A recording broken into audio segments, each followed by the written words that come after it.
पेशावर की बात करेंगे, जहां महंगाई का जिन बेकाबू हो गया है। अशियाए ख़ुरोनोश अवाम की क़ुव्वत ख़रीद से बाहर हो गए हैं। शहरी कहते हैं महंगाई ने कमर तोड़ कर रख दी है। नवाब शेर मजीद बताएंगे।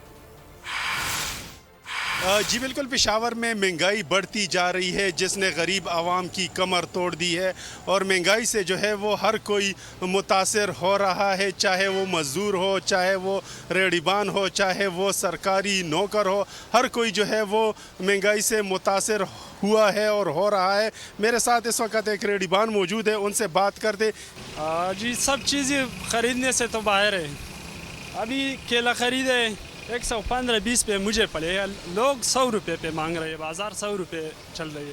तो ऐसे इसमें क्या मजदूरी हम करेंगे? महंगाई है, महंगाई। अखबार खोलेंगे तो देखेंगे सब चीज़ें महंगी, ये चीज़ें महंगे, आटा महंगा।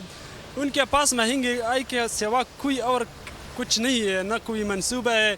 जो आपका शुक्रिया नवाब शेर।